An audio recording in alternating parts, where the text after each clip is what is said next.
Hey everyone, welcome back to another AskGN episode. As always, leave your questions in the comment section below for next week. The mess on the table, hopefully you've seen by now, is from responding to Jay and his undying need to post higher scores by using extremely brute force methods. So we took an also brute force method that was very slow to put together. So you'll see that hopefully on the channel already. But as always, leave your questions below. We have a couple good ones this week that will go a bit detailed on like game graphics settings, things like that. So as I said last week, if you have game graphics questions specifically, we're trying to answer more of those lately, leave them below. Before that, this video is brought to you by the Be Quiet Dark Rock 4 and Dark Rock Pro 4 CPU coolers. These high-end coolers focus on a smarter approach to air cooling by adding a mini fin stack on top of the direct contact cold plate, adding small bumps to the fins for increased surface area, and by using Silent Wayne's 135mm fans, custom built for high performance cooling without too much noise. The Pro is a dual tower cooler rated for 250 watt TDP, while the Dark Rock 4 is built for 200 watt TDPs. Learn more at the link in the description below. So quick note on the store, as always, we have a lot of things coming back in stock. The anniversary logo with the teal design is coming back in. This graph logo shirt is mostly in stock right now, and then the blue tinted beer glasses are in with the gold rim, if you like those. And then, of course, the mod mats are actually in stock and shipping now, so not on back order anymore. First question is about multi-GPU making a comeback. And this is from TheDireLynx, who said, with NVIDIA's new NVlink connector for SLI and AMD's rumored counterpart, xGMI, as well as newer NVIDIA-sponsored titles working very well with multi-GPU setups, do you think multi-GPU will make a comeback? How do you feel about multi-GPU seemingly becoming more and more of a focus for both companies? And do you think we'll see AMD try the same thing they did with the RX 480 when Navi eventually comes comparing higher-end NVIDIA cards to multi-GPU setup? AMD will do whatever they need to do to market their card as superior. So if it happens to be that multi-GPU will look superior and they can do it at the same price when you combine two cards versus one of NVIDIA's, then yeah, they'll revisit that angle. It's just either company's going to do whatever makes them look the best. So if that's what it is, then yeah, they'll visit that angle for sure. As for making a comeback, though, I'm going to go with no on this. Probably not, because there's actually, when we tested SLI, which is what NVlink is, it's just SLI for gaming. When we tested it, there were a surprising amount of games that actually do have scaling these days. But if you look at the games that have it, in a lot of cases, they didn't really get support until later, so post-launch, and it sucks to own $2,500 of video cards if you have two 2080 Ti's, and have to wait for who knows how long for a patch to come out where SLI starts actually working. So that's a problem for sure. The wait time is, I think, a big no-go for a lot of people, just also because it's completely nebulous. You don't know if they're ever going to support multi-GPU. And then also, the companies, so NVIDIA all but abandoned multi-GPU for Pascal. They killed it. Like, they killed 3- and 4-way GPU setups completely. There was a way to do it with special unlock codes at the start. I think it opened up a bit. But games just didn't natively support it. So that died. So they narrowed it down to 2-way GPU setups and weren't even promoting that hard. I mean, at all the press day events and all those talks for all the new Pascal launches, multi-GPU was not even a discussion topic. And if it was brought up, the people at NVIDIA more or less kind of disregarded it as just a non-option. So it was pretty much done away with in Pascal. RTX does feel like it's getting a bit of a revisit. Part of that's because there's a new bridge. Even though it's still SLI, it's a new bridge. So I guess that makes it exciting again, and it kind of like obscures that it's actually the same technology. So I think the thing here is NVIDIA realizes that actually selling the same person lots of cards to put in one system is a really appealing idea. So maybe they'll revisit and try and push it and make it actually viable. And there has been, as I said, more support for SLI, so credit to them there. The scaling isn't perfect. A lot of times it really does feel like kind of a waste if you spent a lot of money and you're getting 40% scaling, for example. You still get negative scaling in titles. You still get micro stutter in games because of AFR. And there are all kinds of problems with multi-GPU where even if NVIDIA does everything they possibly can to make it good, and I believe that to some extent they are, you're still leaning on engine developers and game developers, as we'll talk about in, I think, the next question. to really make it work. And that means there's a dependency. And if the market share of multi-GPU is really low, then why would the developers pursue optimizing for it and making it work? So I don't know. I really don't see it making a huge comeback unless there's a significant change in the current for the market. If everyone starts going multi-GPU as a consumer, then maybe. But there are too many dependencies in there. There's too much uncertainty with how long you're going to wait. Is it ever going to work? Will game developers support it? All that stuff. And also, the new cards are really expensive too. So I'm going to go with no for my answer for this. Maybe in the future, but for the current cards, I'm leaning towards no. And there are games like Sniper Elite 4 that have phenomenal scaling, but there aren't many developers who will build a game that well, just in terms of the engineering side of it, not even gameplay. So you can't base the decision to go multi-GPU as a consumer on the 3 games that have 100% scaling. So let's talk about this some more though. The next question, why does multi-GPU scale poorly? So this is by Soupa, who said, fundamentally, what causes such poor scaling in most games when using SLI, or is it NVlink? Is it due to the latency of communication between the 2 or more GPUs? First of all, to answer the internal parenthetical question there, NVlink is SLI for purposes of this discussion. Nvidia has more or less they brought SLI onto NVlink. Actually, let me just read Buildzoid's answer. Buildzoid jumped in to this discussion on the Discord and answered it. So I want to read his here. Buildzoid said, the problem with SLI is SLI. It's not a bandwidth problem. The only reason the 20 series uses an NVLink connector instead of SLI is that the 20 series are compute accelerator cards, and NVLink is used for VRAM sharing and compute applications. It's easier to port SLI functionality onto NVLink than it is to have both NVLink and SLI interfaces on the 20 series. The reason why SLI sucks so much is that it's really hard to evenly split up workloads between multiple GPUs. The easiest method for having 2 GPUs rendering is to have each GPU render every other frame, AFR or alternate frame rendering. The problem with AFR is it produces microstutter unless you spend some time synchronizing the cards, which results in lower FPS. The other issue is that there's a bunch of post-processing effects that do not work with AFR. Other than that, multi-GPU also puts more load on the CPU. Finally, multi-GPU has problems with some engines just straight up not being able to deal with having 2 or more rendering devices. Split frame and super tile rendering eliminate some of the AFR issues, but give smaller performance gains. Multi-GPU basically needs a ton of work from the rendering engine developers to make it work, which is why benchmarks like 3D Mark can show basically perfect multi-GPU scaling, while some games end up literally losing performance with every additional GPU. So Buildzoid did a great job answering this. To expand on that, Buildzoid noted that and if you don't know who he is, check out his channel, actually Hardcore Overclocking on YouTube. But to get into some of this, so post-processing effects, Buildzoid noted as a problem. If you work with any kind of multi-GPU, you'll notice that there are a lot of anti-aliasing options that do not work with multi-GPU. TAA is one of them, so temporal anti-aliasing, where you're going temporally. So based on time, it's frame-to-frame comparison, previous frame, next frame, look at the changes on the frame, and then do some anti-aliasing based on those changes so that you're really focusing on the areas of movement, and that just doesn't play well with multi-GPU at all. In some of the games we tested it on, actually Shadow of the Tomb Raider, we got hard fails, like blue screens, BSODs from multi-GPU. So that's a problem. Disabling TAA did pretty much put a stop to that, but it did still sometimes have a hard crash or freeze. Minimizing was completely broken in Shadow of the Tomb Raider as well with multi-GPU, and they're working to develop drivers further for that game.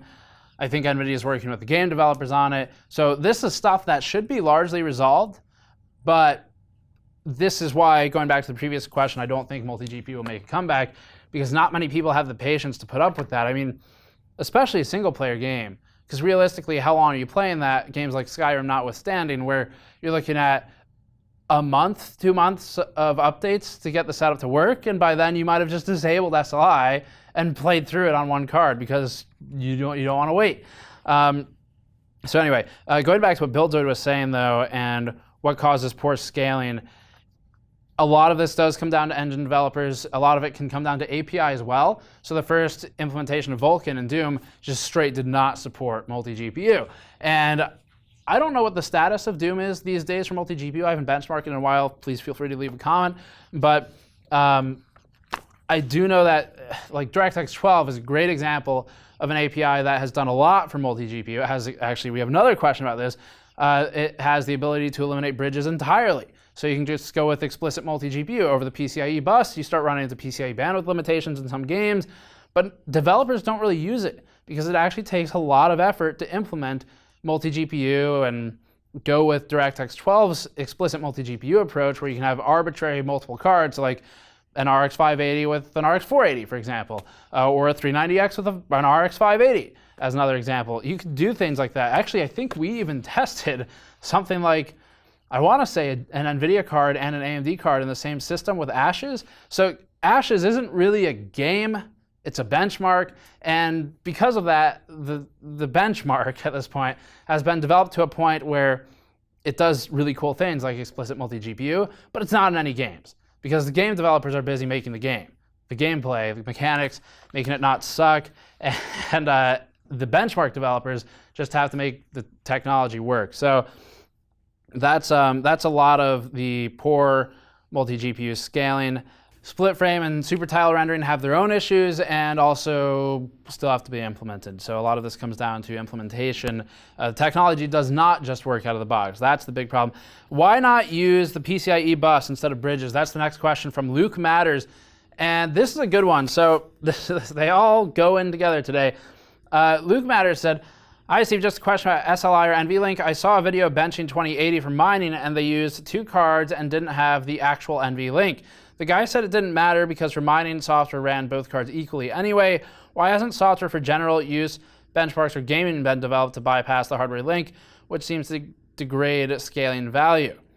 In my opinion, if the cards were run as independent cards processing the same image, wouldn't it be technically possible to get 100% performance from each card?" So first of all, I'll refer to the previous answer, of course, for a lot of this, because that contains a lot of the answer to this parts of this question. But one thing I wanted to note with this is talking about specifically the lack of a bridge. You don't need a bridge to do multi-GPU, but if you eliminate the bridge, you have to communicate via the PCIe bus. And although if you have multiple cards in X8 or X16 or whatever, there's really no scaling concerns with the bridge. There are scaling concerns without a bridge because that bridge has its own bandwidth. So the cards can communicate with each other and bypass the PCIe bus. So that actually does come into play. And check out our NVlink benchmark of the 2080 Ti's or 2080s, whatever it was, to see more of that. Because Ashes of the Singularity is a game in big quotes, where multi-GPU was implemented in a way that bypasses the bridge. So let's go into this a bit. When I wrote about this originally and tested it, one of the things that I wrote about was, so I said multi-GPU configurations with Ashes of the Singularity's DX12 environment operate using arbitrary alternate frame rendering, or AFR. Ashes can support both LDA, which is linked display adapter, or traditional SLI and Crossfire, and MDA, or multi-display adapter. And then LDA works with SLI bridges and Crossfire bridges. MDA works by just running the 2 display adapters without bridges, relying on the PCIe bus for communication. MDA also allows for multiple off-brand or off-model GPUs to function in somewhat harmonious processing. So that's what I wrote about it then. And this is a way to bypass the bridge. These days, you start running into PCIe 3.0 bandwidth limitations at the very, very high end. The low end, it's fine. Like mid-range cards, $200, something like that. So as for why, well, I mean, that's why. That's why bridges are still a thing. Because you're most likely going to combine cards by the way it has been pushed these days at the high end. And so that means that you need a bridge because you're going to run into limits. Also, the companies don't really, of course, want you combining low-end cards to surpass their high-end cards, so it'll be pushed towards the high end. But I think I've answered most of your question between this one and the previous 2. Mining is a lot different. I should say that. So mining just is way different of an application. You're not worried about rendering frames in mining. It's just all compute, from what I understand, or some of it might be on the memory. But either way, the cards don't I don't think, I'm almost positive they don't need to share any data with each other. So that's the big reason you can get away with those risers. Also, latency is not quite as much of a concern either. Next one, which game graphics settings hit performance the most? So Frédéric Campagna said, question about game graphics settings. After toying with the graphics settings in Forza Motorsport 7, it seems like motion blur, anti-aliasing, and reflections on track surfaces when wet are the graphics settings that are affecting my game's performance the most. What are other settings you could suggest I should look for, and maybe even explaining their impact, on the system's resources, not specifically for this game, but more on in general basis. This is something I used to do a lot of. So we used to do those game graphics guides all the time. We did a big one for GTA, The Witcher 3, Black Ops 3, a couple other games, mostly involving the number 3, and they were pretty well received. So let's go through some of this. First of all, I'm not going to address every single graphics detail. I'm sure some commentator is going to be like, oh my God, what, you forgot to say whatever. Probably didn't literally forget. It's just, I mean, this is not really meant to be a game graphics settings video. So I'm going to go over a few of them that I've found are the most interesting, but not necessarily so we'll go through a bunch that are most impactful, and then maybe one or two that have really no impact. And I'll leave all the other ones with no impact out for now. So first up, you should be looking at mesh detail and geometry settings to reduce draw calls on the CPU. Lowering mesh detail, for example, in Call of Duty, resulted in some embellishments disappearing from prop vehicles and other props in the game.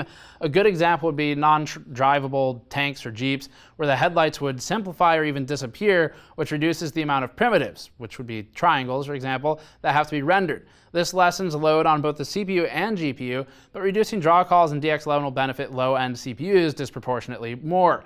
Next, texture quality for VRAM. If you're limited on VRAM or video card memory, texture quality has a huge impact. Lower quality textures will reduce texture resolution, e.g. to 128 by 128 or 256 by 256 or higher, because textures are not typically procedurally generated, almost never are, and are prefabricated by the game's artists. There's not much computational load on the GPU aside from related transforms to apply the texture to a surface. The load generated is more space related. So when you're working with a higher texture resolution, it's almost purely VRAM, as a bigger image file takes more space when it needs to sit around waiting to be called. This can be left to higher settings if VRAM is sufficient, as it will not meaningfully impact frame rate beyond frame buffer limitations. LOD scaling has the biggest noticeable impact to both visual quality and performance, perhaps aside from anti-aliasing's impact on performance. LOD scaling determines the number of vertices or polygons in objects as they vary in distance. The recent Nvidia Asteroids demo is a great representation of how this works. This doesn't normally have we don't normally have full access to this setting in game graphics options, but some games allow for LOD modifications as an object gets farther away. There isn't any point to drawing it in full detail, of course, if you can't see it, and so scaling down detail at far distances helps preserve both VRAM and computational power, especially if you're talking about a lot of draw calls on the CPU. That said, geometry pop-in becomes more of an issue to a point where an object will look like it's changing as you approach it. They're sort of transmorgifying. So that's something we saw in the FFXV demo previously, and obviously something you want to avoid. View distance is one of the biggest changes to performance. GTA 5 has a few view distance sliders that can affect pop-in and object draw distance entirely. This is different from LOD scaling in that it completely toggles when things pop into view. So it's not a change of the mesh detail or whatever, it's a change of the object being there or not. The major impact on performance is because it prevents objects from being drawn, but it can also affect gameplay quality, which is a concern.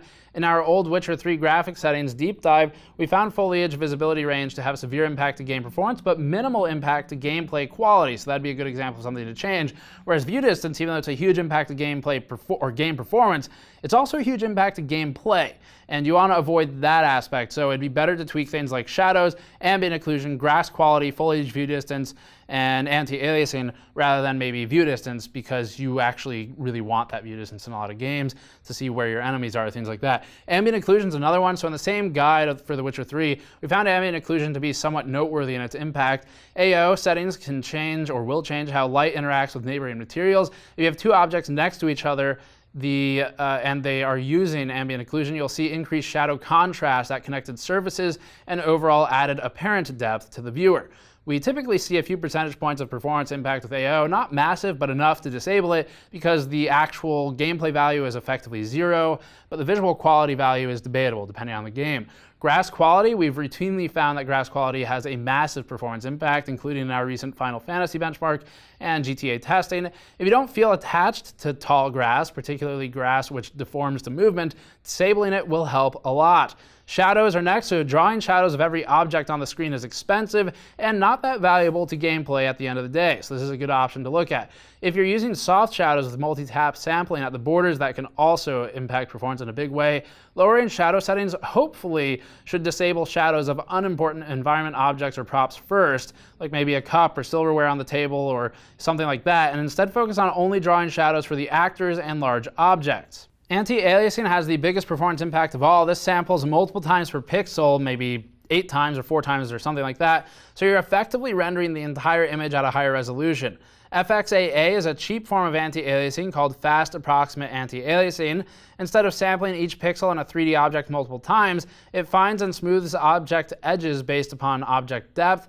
Doesn't look great, but typically has a near 0 impact to performance. And isotropic filtering also has functionally 0 impact and can be left on 16x for the most part. And isotropic filtering is used to ensure textures are proportionate to the screen's viewing angle. A good example would be a road fading to a vanishing point on the screen, where trilinear filtering would become blurry. But in isotropic filtering, it would retain texture detail in the distance. It doesn't uniformly filter textures, but instead filters dependent upon each texture's location on the screen relative to the camera angle. This can have some VRAM impact as you sample more times per pixel, but it's negligible on modern hardware, and you can max this setting out. And depending on how they're calculated, particle settings are also typically okay to increase in quality. If they're physically accurate particles, you'll see more strain on the CPU. Some games have minimal impact from bloom, terrain quality these days. It just depends on how complex the terrain is. All right, so that should help with that question. Next one, RAM overclocking. Grim13 asked, wondering what exact kit of RAM you're using in RIPJAY stream, and if you have any recommendations for generally well overclocking performing sticks. I know G.Skill and their BDI memes are highly regarded overall, but not sure if I should just try to tune a 3200 CL14 kit or buy 4000. We're using the G.Skill Trident Z Black 3600 kit, and the reason it did so well is because I overclocked it to 4000, and then I don't think by the time this video goes up, we should have published it, but I also manually tuned every single timing exposed through the EVGA BIOS, all of them. So you can get a lot of performance if you're willing to sit there for a day and play with every single timing. Not really worth it for non-competitive benchmarking, honestly. You'll get more performance, but when you're tuning stuff at the very tertiary timings, it's getting a bit time consuming unless you really know what you're doing. And I'm still learning, so it takes me a long time. But just buying a higher end kit doesn't make it easier though, because there's no guarantee. First of all, XMP can't fit every timing in it, so buying a higher end kit doesn't mean those tertiary timings will get tuned for you. You can still have motherboards do really stupid things with timings, like run, for example, RFC or something like that, really high, and maybe run the refresh interval really low, and so that's not great. But that comes down to the motherboards too. So like 4600 megahertz kits are kind of a marketing play, entirely a marketing play, because you need a good bin on the IMC, you need a good motherboard, hopefully you have a good bin on the core as well. So now you're trying to bin 2 things there, a good core, a good IMC, and the memory. And to actually hit 4600 on a kit rated for 4600 is really difficult. Like, it takes manual work in a lot of instances. So just buying high-end doesn't make it work necessarily. You might still have to put the effort in. Definitely check the motherboard compatibility list for RAM as well. But honestly, 3200 CL14 is great and perfectly fine for gaming and all that stuff. For what we're doing with TimeSpy, different scenario, but also completely impractical. Let's do this one next. Is Nvidia purposefully limiting VRAM? Andy Funderburg asked about MLAA, I think, for a bit, but let me dive into the first question here. Do you feel Nvidia is purposefully limiting VRAM to keep the lifespan low so more sophisticated models are unable to run on older cards? If so, why are we not talking about expandable memory on GPUs? If we're okay with a GPU costs or taking 2.75 slots being over $1,000, shouldn't consumers have the option to upgrade memory or GPU sockets? No. We've talked about this in the past, but let me take this piece by piece, because you have some good questions in here, and I think they're all worth addressing. So first of all, are they purposefully limiting VRAM? The answer to that, just that part, are they purposefully limiting VRAM? The answer is basically yes, but everyone's purposefully limiting different things of the product depending on what price point they're trying to hit. But specifically for this one, I'm going to bring this back to a question we had in Patrons AskGN last week, which is on patreon.com/gamersnexus if you want it, where someone asked, there are blank solder pads on the 2080 Ti. Can I solder GDDR6 module to it and have a 12 gigabyte card? The answer was no. And so in that instance, the purposeful limitation is that the full TU102 GPU can have 72 SMs off the top of my head, I think that's what it is, and the 2080 Ti is 68. And so those extra SMs also impact how many memory controllers there are. So you're running with, or actually it comes down to TPCs and GPCs as well, but for the 2080 Ti, there are 11 memory controllers, one per module effectively, and there can be a 12th. So if it were a full TU102 die, nothing disabled, there could be 12 memory controllers. You could have 12 gigabytes of memory, or 12 modules, I should say. So it's just like the Titan X, where you have a scenario where there's a 12 gigabyte card and 1080 Ti is 11. And I know from what one of you actually emailed us and said that for a while anyway, some deep learning or machine learning applications really needed the 12 gigabytes of memory. I think it had to do with how the workload was split or something like that for something popular. And so in that instance, a 1080 Ti was not viable. They needed either divisions of 4 gigabytes or exactly 12 gigabytes, and that's where the Titan XP came in. So the answer is yes, they're limiting it insofar as disabling parts of the core will disable memory controllers, which disables your ability to get more VRAM. But also, if the card's weaker, it's being used for gaming, blasting it with VRAM might not help anyway if you need more actual processing power first. The next part of the question, socketable GPUs and CPUs, and like CPUs and socketable DIMMs. So DIMMs, like actual sticks, are a big problem. You run into huge latency concerns with something like existing DDR standards, and there are issues with the board space consumed. I mean, look at how every single, I don't have a PCB in front of me, but this is the size of the PCBs, right? And then every single spot on that board is filled with something, mostly power regulation. Where are you going to find the room for slots? Plus, they have latency issues. Now you have multiple cross-compatibility issues. Timings become a concern because it's not as heavily manually controlled. And so it's not really viable, I don't think. And we've talked about that before in previous episodes, but it primarily comes down to board real estate, complexity of design. Circuit traces now are going to be completely impacted. Where do you put your VRM versus where do you put your memory? You want them both to be really close to the GPU, but both those things are really big, so that's a problem. Stuff like that. So I don't think that's going to happen. Socketable GPUs, they have a hell of a lot of solder points on there. So it's all, I think it's all ball grid array. And if you're working with that, fitting pins, I guess, is doable, but I don't know. I don't see that happening. It becomes too much of a too complex for too small real estate. Next question: why do games have trouble with clipping? This is from Freedom4556. He said, regarding your gaming graphics request for comments, why is it so hard for game developers to make sure nothing clips through geometry in games? For example, in Mass Effect, having weapons on your back clip through the character model, or in Fallout 4, having the Pip-Boy clip through the female model's forearm during the walking animation. Is this just a case of there being too many permutations to test, or is it just not worth the effort to resolve? A bit of both of those, but also some more. So games try to do this, but a lot of games do procedural placement for the feet to make sure neither foot clips through the ground, first of all. It's possible to resolve these issues, but the last 2 points you had of too many points to check each frame and not worth it to resolve are part of the reason that it usually is not resolved. Most mesh collisions are simplified to collision boxes or collision capsules, which will just limit the checks to one volume instead of multiple verts. And if you're able to customize your weaponry in any game, maybe like Mass Effect, I'm not sure, then checking for exact self-collisions is way too expensive in terms of processing power and would also require a lot of, as you said, permutations. They would also need to make slight differences to custom animations for each of the weapons in the game to make sure it doesn't clip, instead of making one animation and swapping out the mesh or the skeleton for a model for whatever they need.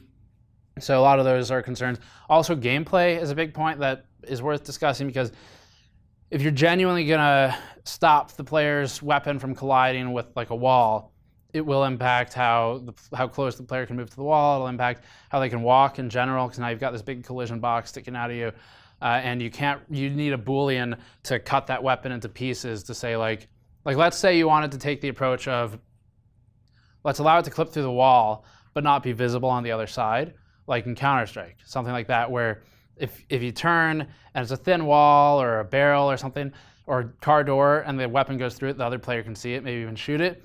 So if you want to stop that from happening, but still allow full range of movement and not impact gameplay, you would need a Boolean, really expensive to do. Basically have to like tessellate it or something, cut it into pieces, and figure out which piece doesn't get drawn. So gameplay is part of it. Really expensive to do is part of it, and really expensive in terms of development time is also part of it, because it could be a permutations issue. Highly customizable games like Skyrim, for example, you'll see that kind of clipping all the time, where capes or crossbows on the back from mods or whatever clip through the character. Part of that's rigging. A lot of it is just you'd have to redo the animations for each weapon, and that's a lot of work. And then there are two more quick ones here. So this one, Oreo Lamp. This one I brought up just because of the RTX launch. How much you actually work per day, and what kind of work do you usually do? You have at least 3 times talked about it, and it seems like you work a ton. Also, in conjunction to that, what do you or other team members typically do while working for the site or channel? So we have pretty fixed functions. Andrew does a lot of the, well, almost all the primary, like big review editing, filming, lights, does some 3D animations for stuff like the RAM timings. We have more of that coming up soon. And also has helped with providing some of the game graphics answers, things like that too, because he's a 3D artist. Patrick works on testing, so tests the cases are almost entirely done by Patrick at this point, writes the reviews, we dump all that into a script, do the video. So I take his build notes, as you notice in the videos, take his build notes, I'll modify the thermal section a bit, we put it together and put a big review together that way. Also works on some other CPU testing, things like that. And then I work on a bit of everything, so overall figuring out what we want to produce for content, managing it, timelines, testing for GPUs, primarily testing for coolers, and all of the administrative stuff that's boring, accounting and all that stuff. So a lot of it. Answering the first part of the question, so for RTX, that launch was crazy. It was very poorly organized by Nvidia as well, and the partners didn't really know what was going on. So that launch, over a 7-day period, I worked 105 hours, but still got sleep in there. It's just that there was nothing else except for work and sleep. So typically don't do that much, but for a really important launch, I'll do it, and then just slow it down a bit after that.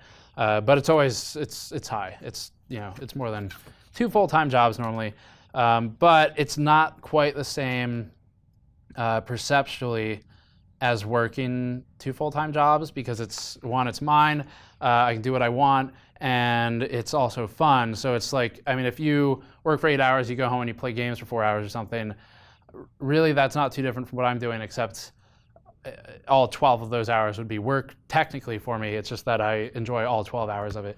I try to do minimum 12, 14 hours a day minimum, and then push more for launches, stuff like that.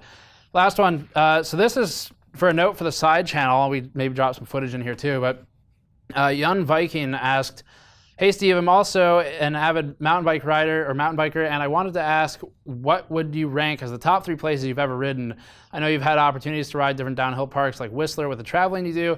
Also, would there ever be a possibility of a Patreon meetup somewhere like Bailey Bike Park?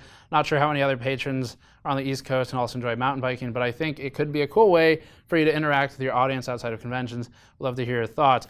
I know that, who is it? Is it Seth? I think Seth does those bike meetups. I don't have any plans for it, but my top 3 places, I got to list Taiwan, because Taipei is really cool in general. Love it there. Taiwan's really cool.